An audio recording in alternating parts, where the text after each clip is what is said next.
Você está ouvindo o audiobook de A Gênese de Allan Kardec. Agora, você vai ouvir o capítulo 13.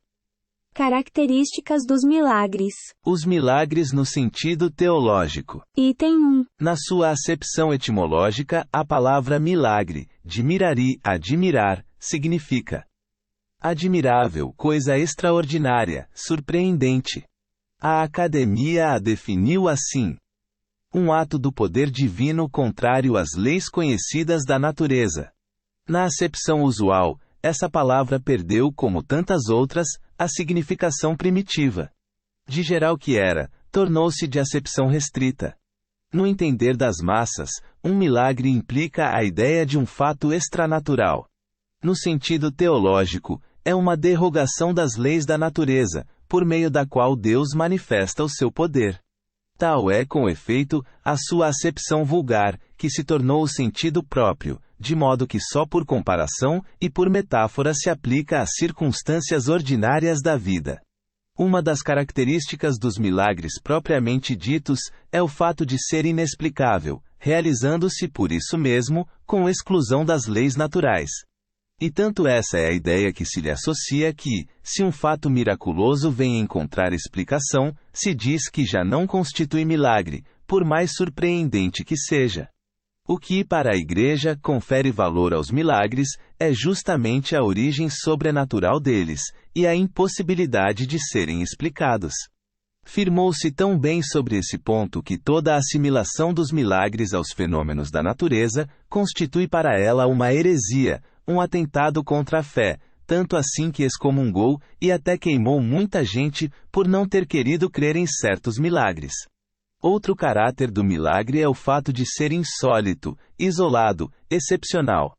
Logo que um fenômeno se reproduz, quer espontânea, quer voluntariamente, é que está submetido a uma lei, e desde então, seja ou não conhecida a lei, não pode ser um milagre.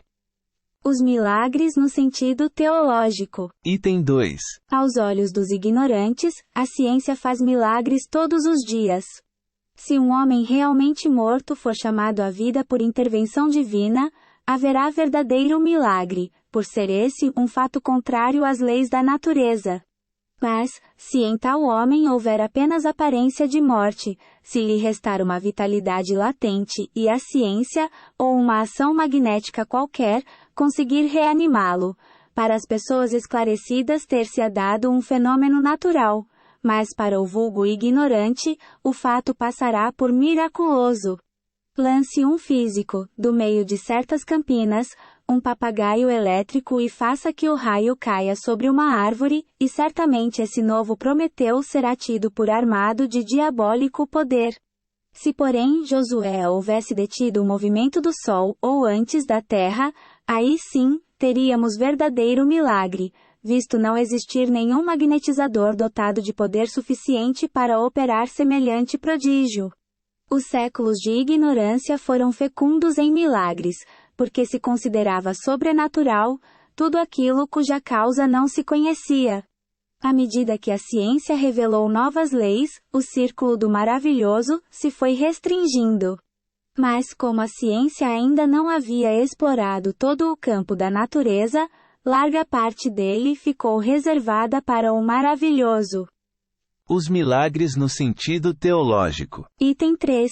Expulso do domínio da materialidade pela ciência, o maravilhoso se encastelou no da espiritualidade, no qual encontrou o seu último refúgio. O Espiritismo, ao demonstrar que o elemento espiritual é uma das forças vivas da natureza, força que incessantemente atua em concorrência com a força material, faz que voltem ao âmbito dos efeitos naturais os que dele haviam saído, porque, como os outros, tais efeitos também se acham sujeitos a leis. Se for expulso da espiritualidade, o maravilhoso já não terá razão de ser, e só então se poderá dizer que passou o tempo dos milagres. Capítulo 1, item 18. O Espiritismo não faz milagres. Item 4. O Espiritismo vem, pois, por sua vez, fazer o que cada ciência fez no seu advento. Revelar novas leis e explicar, conseguintemente, os fenômenos compreendidos na alçada dessas leis. Esses fenômenos, é certo, se prendem à existência dos espíritos e à intervenção deles no mundo material. Ora, dizem, é justamente nisso que consiste o sobrenatural. Mas então, seria preciso provar que os espíritos e suas manifestações são contrários às leis da natureza. Que aí não há, nem pode haver, a ação de uma dessas leis. O espírito nada mais é do que a alma sobrevivente ao corpo. É o ser principal, visto que não morre, enquanto o corpo não passa de um acessório que se destrói. Sua existência, portanto, é tão natural depois, como durante a encarnação. Está submetido às leis que regem o princípio espiritual, como o corpo está sujeito às leis que regem o princípio material. Mas como esses dois princípios têm necessária afinidade, como reagem incessantemente um sobre o outro, como da ação simultânea deles, resultam o movimento e a harmonia do conjunto, segue-se que a espiritualidade e a materialidade são duas partes de um mesmo todo, tão natural uma quanto a outra, não sendo, pois, a primeira uma exceção, uma anomalia na ordem das coisas. O Espiritismo não faz milagres. Item 5. Durante a sua encarnação, o espírito atua sobre a matéria por intermédio do seu corpo fluídico ou perispírito, dando-se o mesmo quando ele não está encarnado. Como o espírito faz o que fazia o homem, na medida de suas capacidades.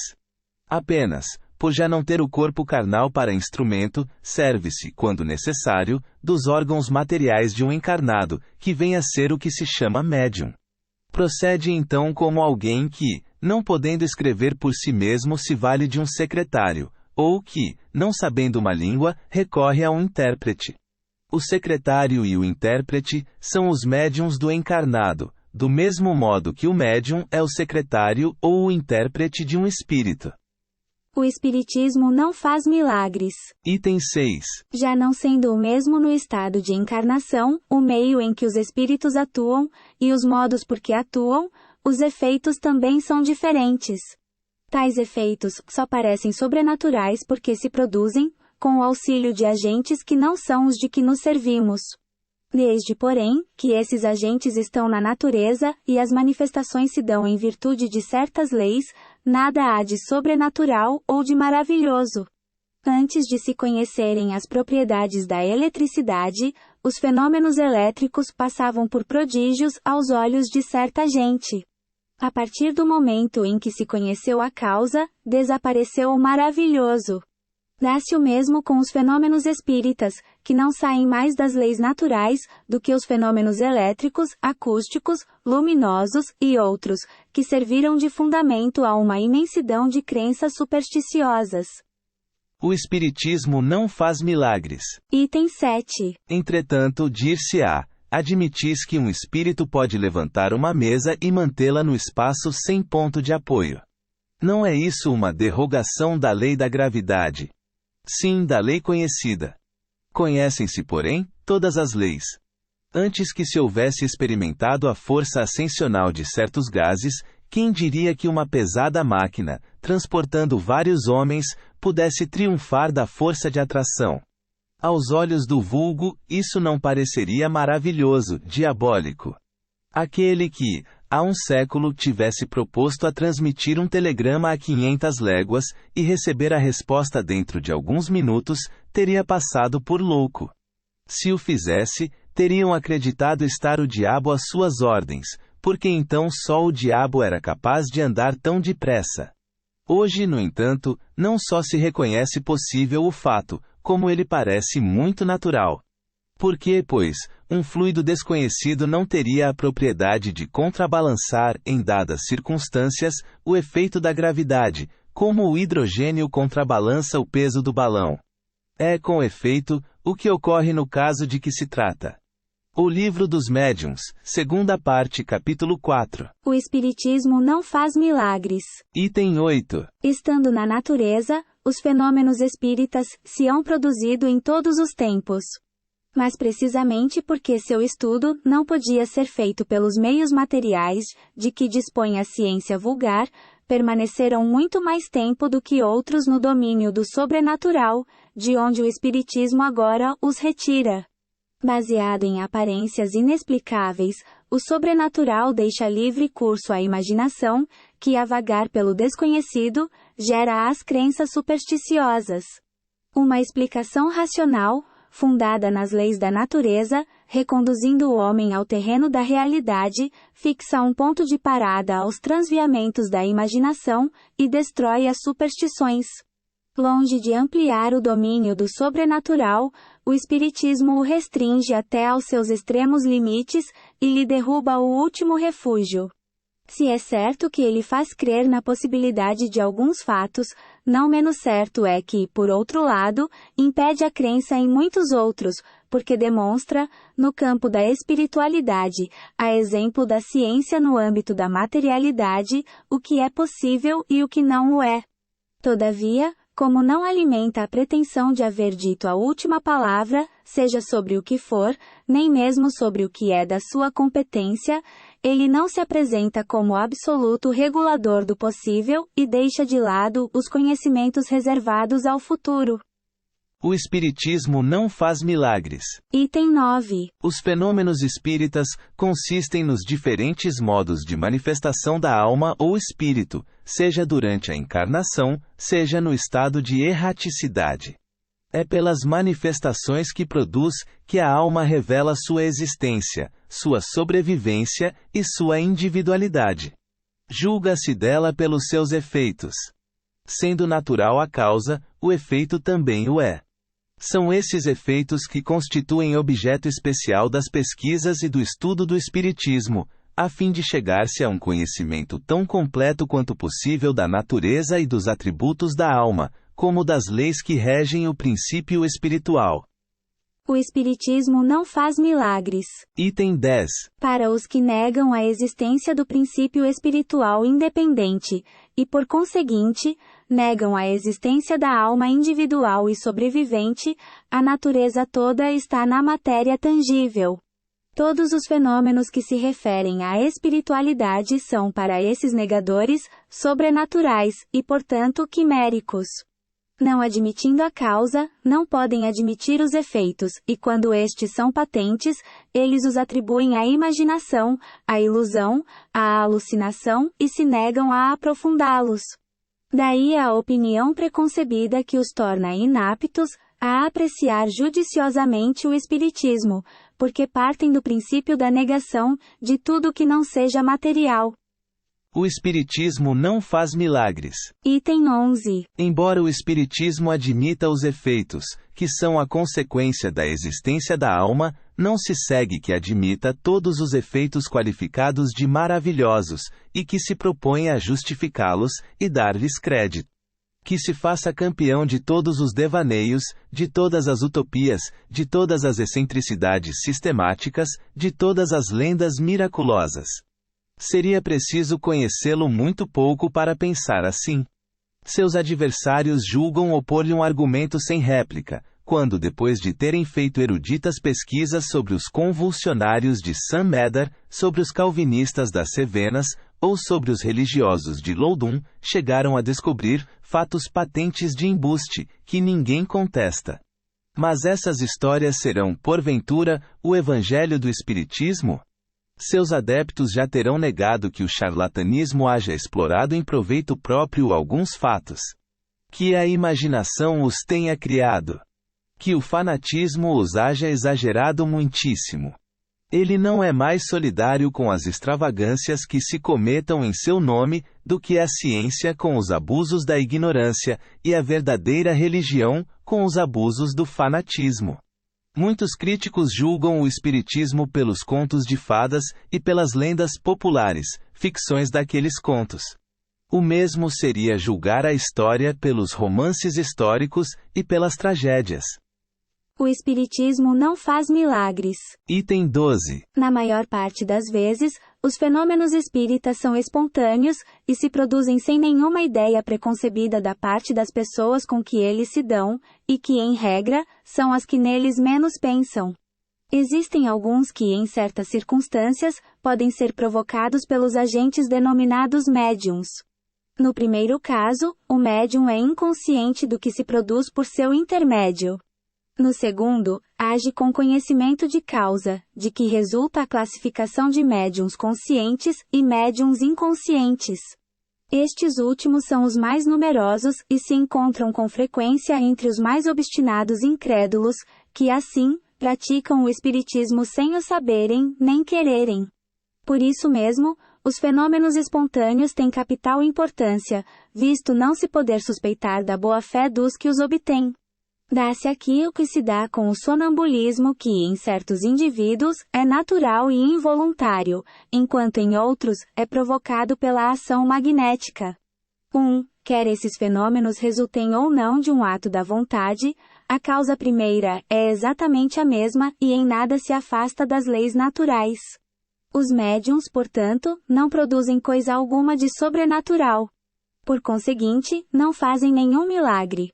As próprias curas instantâneas não são mais milagrosas do que os outros efeitos, já que resultam da ação de um agente fluídico, que desempenha o papel de agente terapêutico, cujas propriedades não deixam de ser naturais por terem sido ignoradas até agora. O epíteto de taumaturgos, dado a certos médiuns pela crítica ignorante dos princípios do espiritismo, é, pois, totalmente impróprio. A qualificação de milagres, atribuída por comparação a esta espécie de fenômenos, somente pode induzir em erro sobre o verdadeiro caráter deles. O Espiritismo não faz milagres. Item 13. A intervenção de inteligências ocultas nos fenômenos espíritas não os torna mais milagrosos do que todos os outros fenômenos devidos a agentes invisíveis, porque esses seres ocultos que povoam os espaços são uma das forças da natureza, força cuja ação é incessante sobre o mundo material, tanto quanto sobre o mundo moral.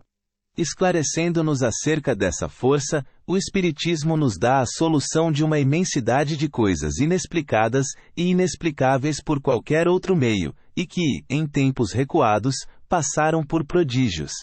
Do mesmo modo que o magnetismo, ele revela uma lei, se não desconhecida, pelo menos mal compreendida. Ou melhor dizendo, conheciam-se os efeitos, porque eles se produziram em todos os tempos, porém não se conhecia a lei, e foi o desconhecimento desta que gerou a superstição. Conhecida essa lei, desaparece o maravilhoso, e os fenômenos entram na ordem das coisas naturais. Eis porque os espíritas não operam milagres quando fazem que uma mesa se mova sozinha ou que os mortos escrevam, do mesmo modo que o médico não opera um milagre quando faz que um moribundo reviva, ou o físico, quando faz que o raio caia. Aquele que pretendesse fazer milagres com o auxílio desta ciência, ou seria um ignorante do assunto, ou um enganador de tolos. O Espiritismo não faz milagres. Item 14. Considerando-se que o Espiritismo repudia toda pretensão às coisas miraculosas, fora da sua esfera haverá milagres, na acepção usual desta palavra. Ponto de interrogação. Digamos primeiramente, que entre os fatos reputados milagrosos, ocorridos antes do advento do Espiritismo, e que ainda ocorrem no presente, a maior parte, se não todos, encontram explicação nas novas leis que ele veio revelar. Esses fatos, portanto, se compreendem, embora sob outro nome, na ordem dos fenômenos espíritas, e como tais, nada têm de sobrenatural. Fique, porém, bem entendido que só nos referimos aos fenômenos autênticos, e não aos que, com a denominação de milagres, são produto de uma indigna charlatanice, com vistas a explorar a credulidade. Tampouco nos referimos a certos fatos lendários que podem ter tido, originariamente, um fundo de verdade, mas que a superstição ampliou até o absurdo. É sobre esses fatos que o Espiritismo vem projetar luz, fornecendo meios de separar a verdade do erro. Deus faz milagres. Item 15. Quanto aos milagres propriamente ditos, Deus sem dúvida pode fazê-los, visto que nada lhe é impossível. Mas será que os faz? Ou, em outras palavras, derrogar as leis que ele mesmo estabeleceu. Não cabe ao homem prejulgar os atos da divindade, nem subordiná-los à fraqueza do seu entendimento. Contudo, em face das coisas divinas, temos, para critério do nosso juízo, os próprios atributos de Deus. Ao poder soberano, ele reúne a soberana sabedoria, devendo-se, pois, concluir que nada faz de inútil. Por que então faria milagres? Para atestar o seu poder, dizem. Mas o poder de Deus não se manifesta de maneira muito mais eloquente pelo grandioso conjunto das obras da criação, pela sábia previdência que essa criação revela, tanto nas mais gigantescas, quanto nas mais insignificantes, e pela harmonia das leis que regem o mecanismo do universo, do que por algumas pequeninas e pueris derrogações que todos os prestidigitadores sabem imitar? Que se diria de um engenheiro mecânico, que, para provar a sua habilidade, desmantelasse um relógio construído pelas suas mãos, obra-prima de ciência, a fim de mostrar que pode desmanchar o que fizera? Seu saber, ao contrário, não ressalta muito mais da regularidade e da precisão do movimento da sua obra. Ponto de interrogação. Questão dos milagres propriamente ditos não é, pois, da alçada do Espiritismo. Mas, ponderando que Deus não faz coisas inúteis, a doutrina emite a seguinte opinião: não sendo necessários os milagres para a glorificação de Deus, nada no universo se produz fora do âmbito das leis gerais. Deus não faz milagres, porque, sendo como são perfeitas as suas leis, não lhe é necessário derrogá-las. Se há fatos que não compreendemos, é que ainda nos faltam os conhecimentos necessários. Deus faz milagres. Item 16. Admitindo que Deus houvesse alguma vez, por razões que não podemos apreciar, derrogado acidentalmente leis por ele mesmo estabelecidas, tais leis já não seriam imutáveis. Mesmo, porém, que semelhante derrogação seja possível, ter-se-á, pelo menos, de reconhecer que só ele, Deus, dispõe desse poder. Sem se negar ao espírito do mal a onipotência, não se pode admitir que lhe seja permitido desfazer a obra divina, operando de seu lado, prodígios capazes de seduzir até os eleitos, pois que isso implicaria a ideia de um poder igual ao de Deus. É, no entanto, o que ensinam. Se Satanás tem o poder de sustar o curso das leis naturais, que são obra de Deus, sem a permissão deste, é mais poderoso que a divindade. Logo, Deus não possui a onipotência, e se, como pretendem alguns, delega poderes a Satanás, para mais facilmente induzir os homens ao mal, falta-lhe a soberana bondade. Em ambos os casos, a negação de um dos atributos sem os quais Deus não seria Deus. Esta a razão porque a Igreja distingue os bons milagres que procedem de Deus, dos maus milagres que procedem de Satanás. Como, porém, diferenciar um do outro? Seja satânico ou divino, nem por isso um milagre deixa de ser uma derrogação das leis emanadas unicamente de Deus. Se um indivíduo é curado por suposto milagre, quer seja Deus quem o opere, quer Satanás, não deixará por isso de ter havido cura. É preciso fazer ideia muito acanhada da inteligência humana, pretender-se que semelhantes doutrinas possam ser aceitas, nos dias de hoje.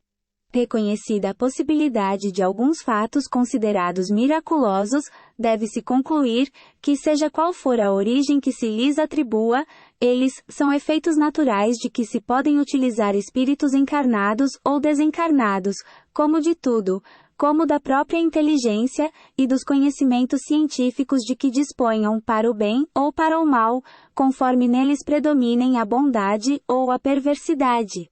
Um ser perverso, valendo-se do saber que haja adquirido, pode fazer coisas que passem por prodígios aos olhos dos ignorantes.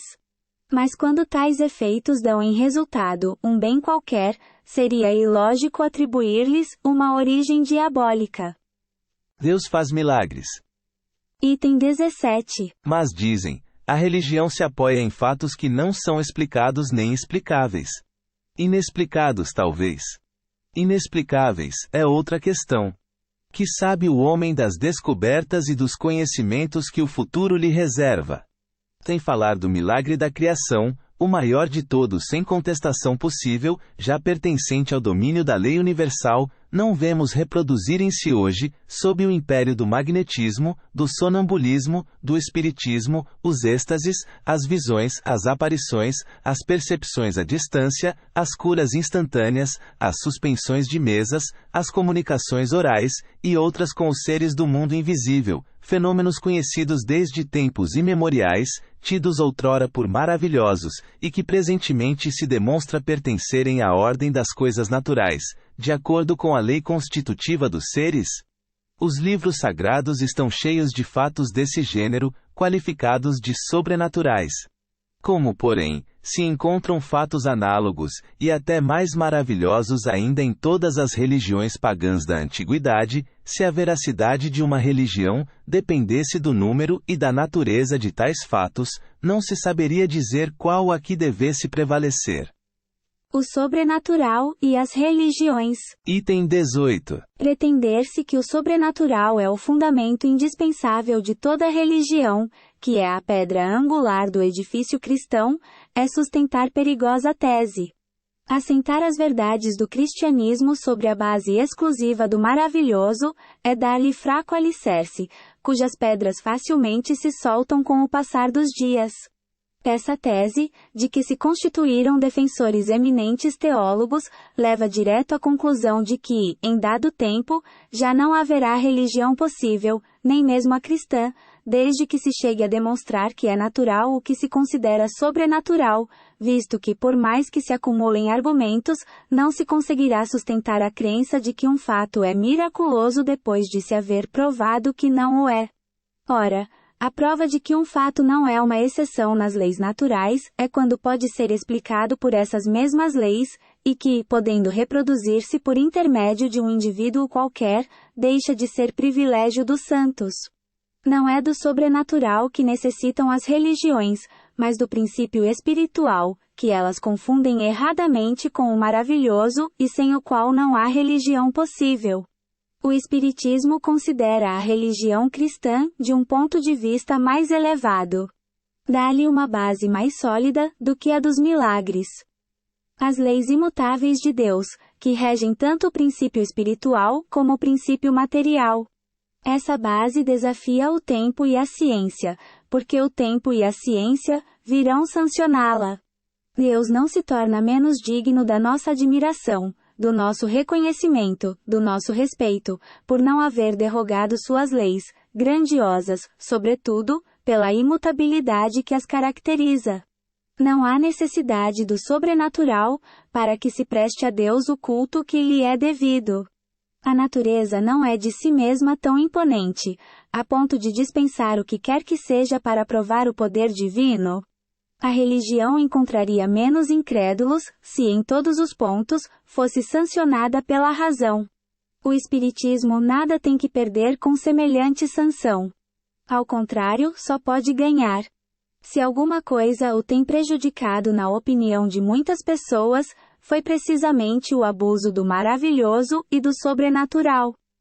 O sobrenatural e as religiões. Item 19. Se tomarmos a palavra milagre em sua acepção etimológica, no sentido de coisa admirável, teremos milagres incessantemente sob as vistas.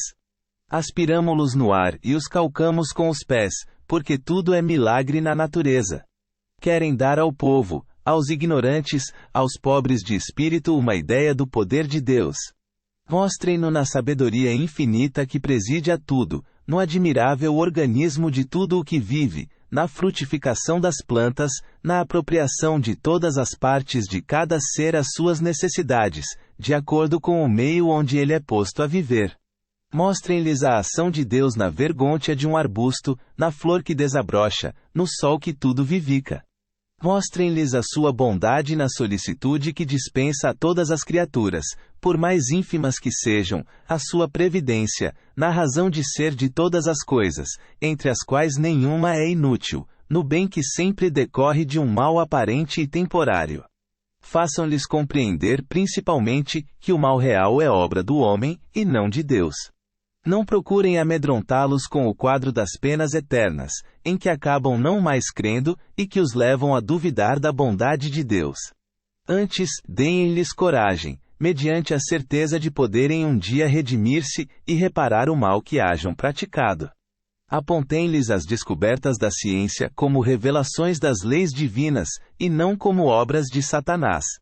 Ensinai-lhes, finalmente, a ler no livro da natureza constantemente aberto diante deles, nesse livro inesgotável, em que se acham inscritas em cada página a bondade e a sabedoria do Criador. Eles então compreenderão que um ser tão grande, que com tudo se ocupa, que por tudo vela, tudo prevê, forçosamente dispõe do poder supremo.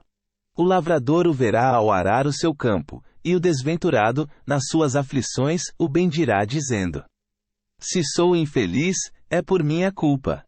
Então, os homens serão verdadeiramente religiosos, racionalmente religiosos, sobretudo, muito mais do que acreditando em pedras que suam sangue, ou em estátuas que piscam os olhos e derramam lágrimas. 1. Nota da Allan Kardec.